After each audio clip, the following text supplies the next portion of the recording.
Good afternoon. Thank you for visiting Army Shakil 5858. I am Ame Budnam. Following news have been reported by American, European, Asian, African, Australian channels, Canadian and APAFP and Reuters news agencies. Now the headlines.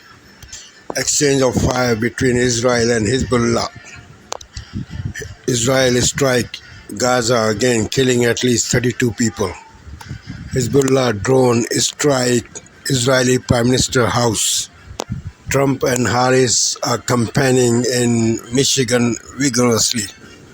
Obama make fun of Trump old age. Now please watch the headlines.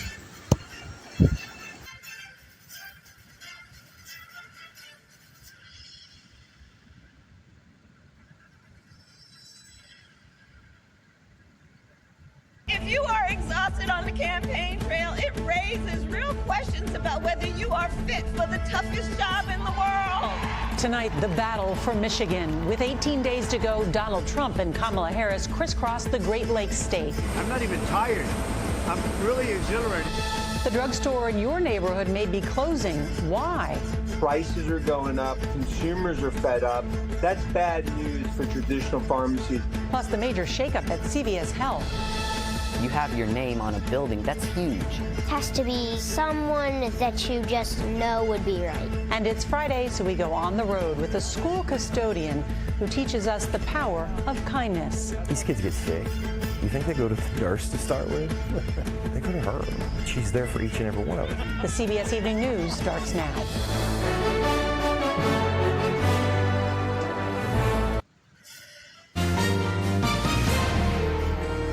New details and reaction this Friday night to the assassination of Hamas's leader. The cautious optimism his death could bring peace. I think that the world has to seize this opportunity. What Israel and Hamas are saying about how the war could end. Dissension in the ranks. A longtime Liberal Party advisor amplifying calls for Justin Trudeau's resignation. A proposed big payout from Big Tobacco. The potential landmark legal settlement for smokers and their families. Plus, hoop dreams coming true. It's become mainstream. What's fueling the WNBA's soaring popularity? Global National. Reporting tonight, Jeff Semple. Tonight, our NBC News exclusive one-on-one with Vice President Kamala Harris. The danger she says Donald Trump poses, her gender gap with men in the polls, and what she would do differently from President Biden. With just 18 days until the election, the vice president going on offense. You've increasingly attacked former President Trump as an unstable and unhinged. Is that an effective closing? Is that an effective closing argument? Ms. Harris also pushing back on her lagging numbers with men, and we ask her what is one policy she would have done differently than President Biden, how she responded. And both of the candidates campaigning in Michigan on the eve of early voting starting in that key battleground. After trading jabs at the Al Smith dinner in New York. New video leading up to the killing of Hamas's leader as his death renews the U.S. push for a ceasefire. Opening statements in the Delphi murders case, the man charged with brutally killing two teenage girls more than 7 years ago. A dangerous mid-air close call on American Airlines 730.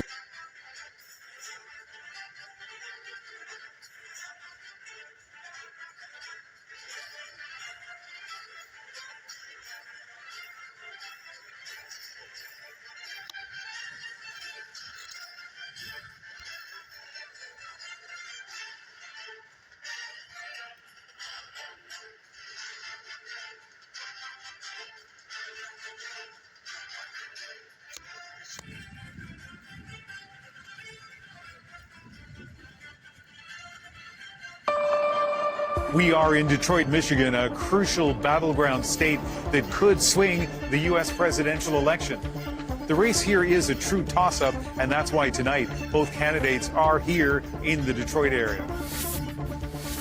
We win Michigan, we win the whole ball game.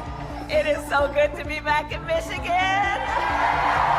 Michigan is make or break for Democrats. Inshallah, Harris is going to lose because of us. And we break down why some Arab Americans are deserting Democrats. And a potentially historic payout from Big Tobacco. That means it gives us some kind of justice. Billions in compensation for provinces and Canadian smokers. The deal, nearly a decade in the making.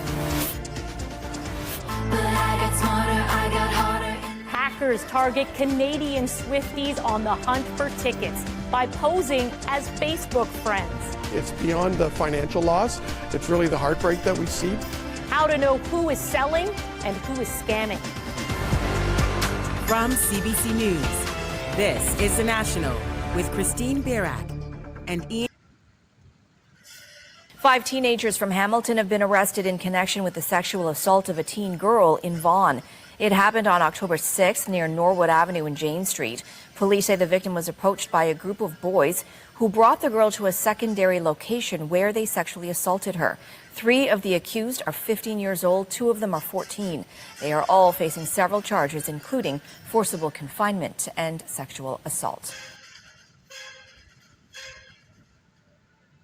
Tonight, Big Tobacco's big proposal to pay billions in compensation to Canadians.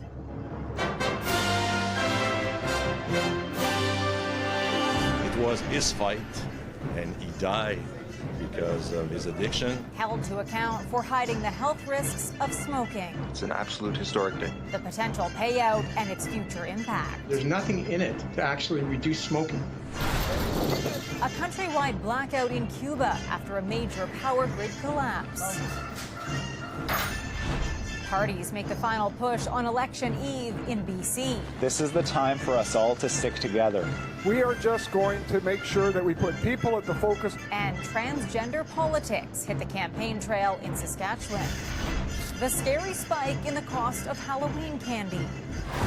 And an inspiring wrestling revival. This is my opportunity to give back everything that it's given to me. The stage is set for a showdown showcasing Canadian talent to the world.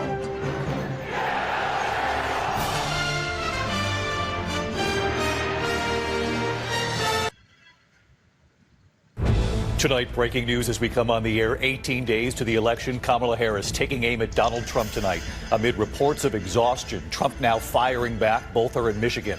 Also tonight, the passenger jet and a near collision in midair and the fire breaking out. The images coming in right now. Several homes in flames and now the evacuations. First tonight, Donald Trump and Kamala Harris both in Michigan. Harris going after Trump for refusing another debate with her and turning down interviews. And the new report tonight, Trump turned down a new interview because of exhaustion.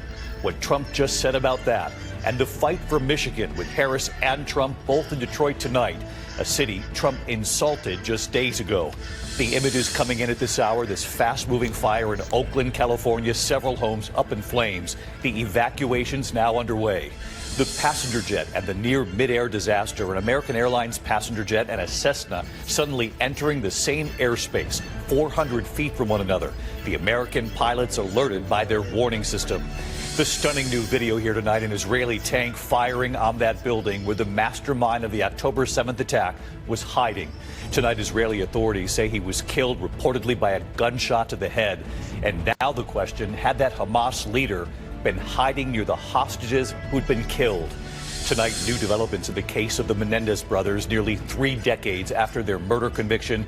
Could they soon go free? And tonight, right here, the never-before-seen moment from their interview with Barbara Walters. The brothers side by side and the moment, what they told Barbara about the trauma they say they endured. Tonight, we're tracking a massive blackout across Cuba after the electric grid goes down, plunging the island nation into the dark. The Coast Guard rescuing a 17-year-old in the water on a high school trip. He'd been clinging to his kayak for 12 hours. And made in America tonight, grown in America, the pumpkin patches across this country waiting for you to pull in this weekend.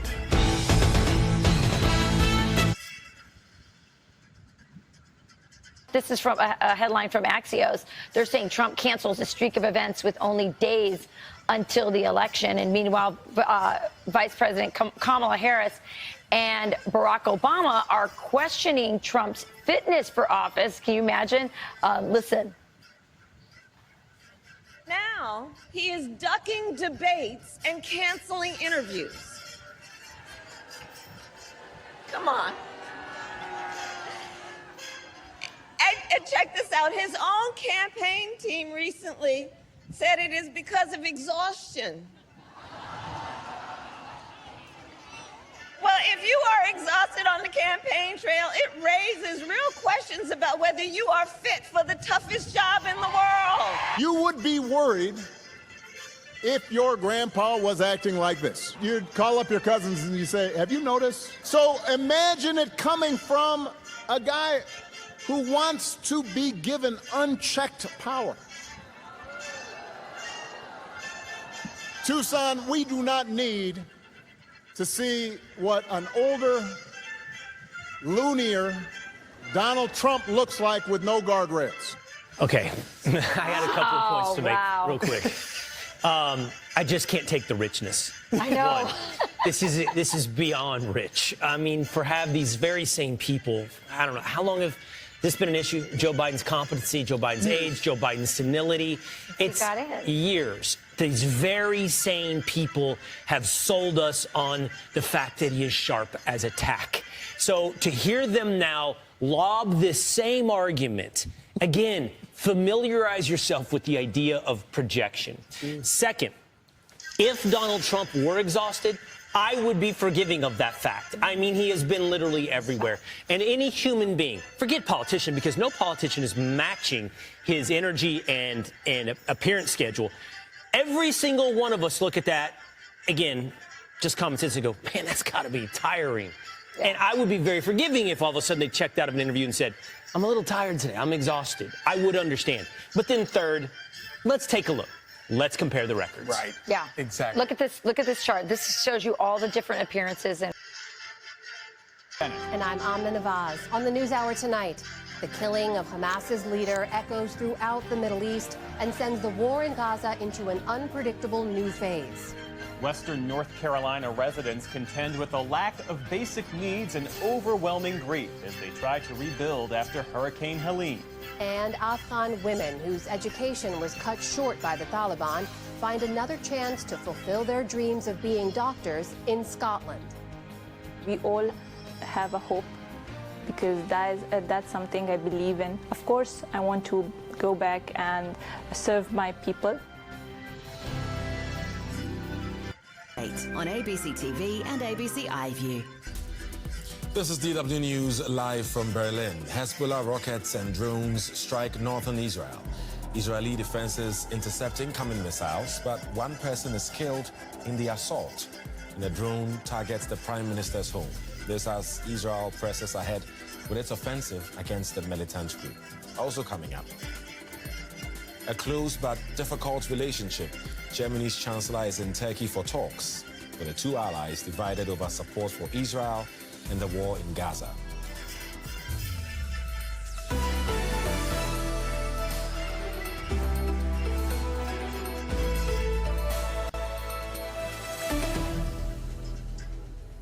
I am budget, which is still some way off. Is there any clarity this weekend?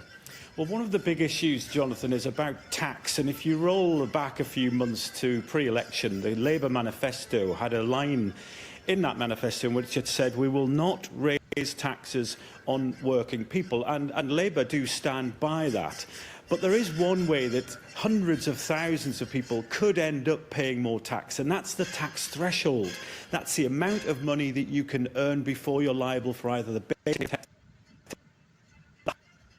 threshold since 2022, and they were intended to 2030.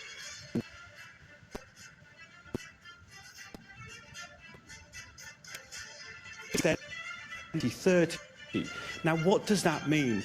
That means that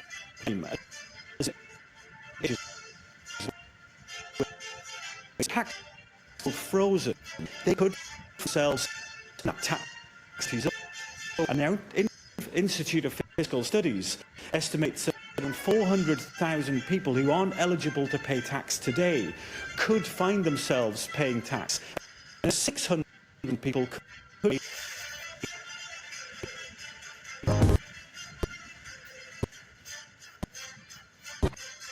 drone strike the residence of Israeli Prime Minister Benjamin Netanyahu, who was not at home at the time. More than 20 Palestinians killed on Saturday across Gaza, adding to an already deadly 24 hours in the enclave. Hello, welcome to our live from Istanbul. I'm Hazem Sika, also ahead on the program. German Chancellor Olaf Scholz is in Istanbul with the Turkish President Recep Tayyip Erdogan discussing Turkey's relations with the EU and the war in Ukraine. And a blow for Giorgia Meloni's immigration deal as the judges order 12 migrants to be returned from Albania.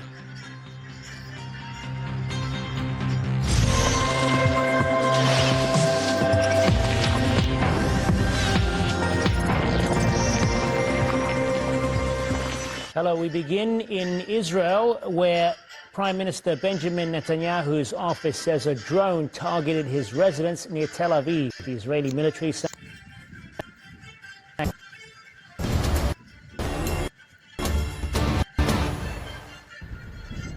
an Italian Navy vessel returned 12 migrants to Italy from an Albanian center on Saturday, following a court decision that questioned the Italian government's strategy to transfer migrants processing to the Balkan nation.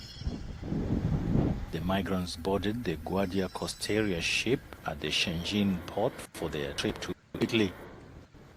They were among a group of 16 intercepted in international waters and taken to 2 centers in Albania earlier this month.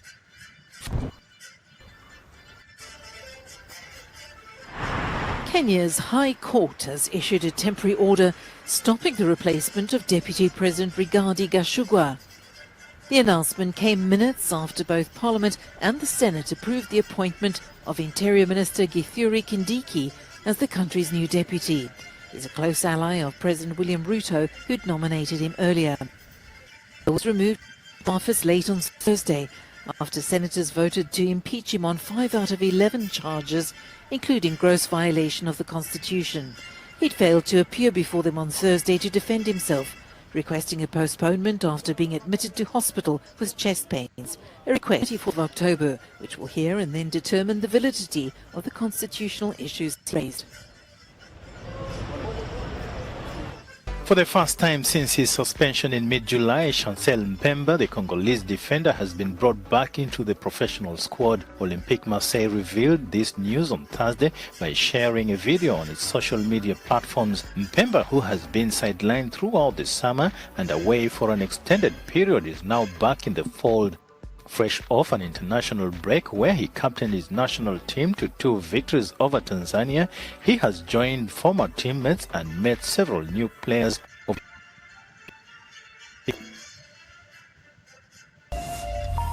Hello, it's Saturday evening. Welcome to Worldview. It's 6 o'clock. We're live here in Paris. I'm Gavin Lee. We're going to take you from Gaza to Beirut, also to Iran, and to Havana in the next few hours. Welcome to the programme. Let's get the headlines tonight. The Lebanese capital is once again under fire from Israeli missile attacks. At least 8 airstrikes carried out across the city, including close to Beirut's airport. It comes as the office of the Israeli Prime Minister Benjamin Netanyahu says his home has been the target of a drone strike by Hezbollah militants. We'll be live in Beirut in a moment with our senior reporter Catherine Norris-Trent for an update and her analysis. In northern Gaza, at least 33 people have been killed in an airstrike in the Jabalia refugee camp, according to health authorities there. It comes in the midst of Israel's renewed offensive in the north of the Strip. No sign of let-up in the wake of the killing of the Hamas leader, Yahya Sinwar. And the latest on the campaign trail, with 17 days to go ahead of the US elections, both presidential candidates continuing to canvass in the key battleground states. Kamala Harris, accompanied by pop singers today, Lizzo and Usher in Pennsylvania. Meanwhile, tech billionaire Elon Musk returning to Pennsylvania too to call for voters to back Donald Trump. We'll be speaking to the New York Times journalist Mark Landis in just a moment.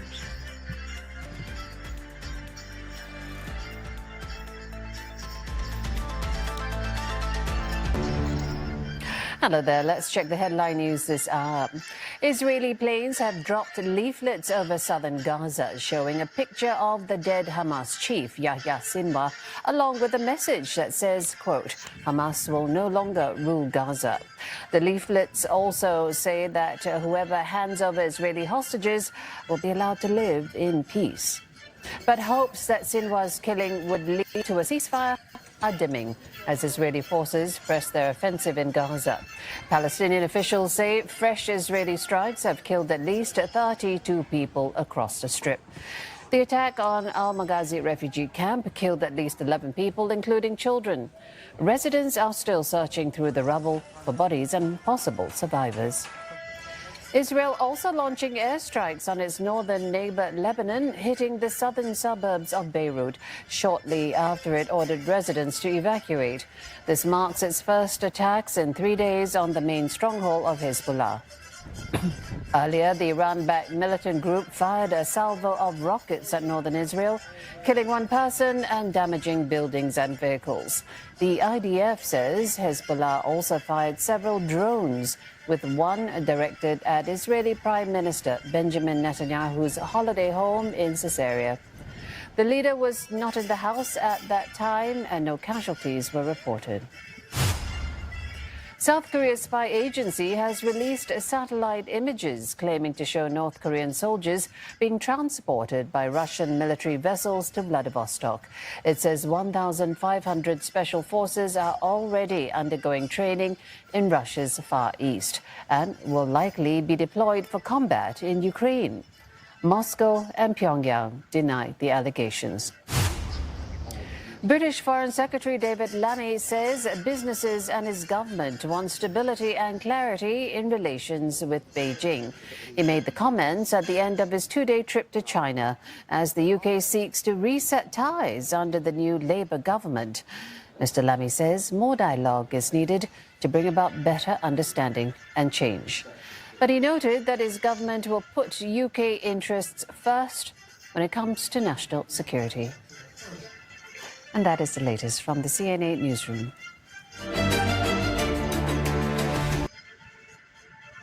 It is a war of grinding attrition, and Kupiansk is its front line. This town under such heavy Russian bombardment that its Ukrainian residents have been told to leave fast. Yulia Baybak is evacuating with her mother, having already lost her husband to a Russian missile. A bomb hit my apartment, she says. We either leave or we die. And though their president talks of ending the war next year, that could involve conceding yet more territory to an enemy which is recruiting up to 30,000 soldiers a month and believes it has time on its side. Those who used to speak about the need to defeat Russia strategically, about the need to defeat Russia on the battlefield, they've seen that this is impossible, this is unrealistic, and they've changed their point of view. Last night, both sides exchanged prisoners. The Americans reckon Ukraine has lost around 57,000 men versus Russia's 115,000. with last month being the worst for Russian casualties as they advanced. But the Ukrainians claim victory can only come if they're allowed to use Western weapons to strike inside Russia. You want us to talk to the Russians, strengthen us so that we can have an equal position, give us an invitation to join NATO, as well as weapons. The victory plan is designed so the Russians know what you're giving us, and we will use it if they don't want to end the war. And Ukraine stands to lose more villages like this one unless it gets what it wants.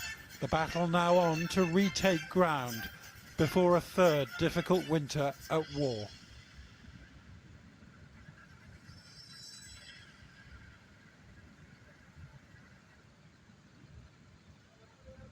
तो अपनी fast pace life को एक hero की तरह manage करने के लिए ले आए live it and live extraordinary. If you are exhausted on the campaign trail, it raised. Thank you for sparing your precious time. This is Amir Shakil. Have a good life. Bye-bye.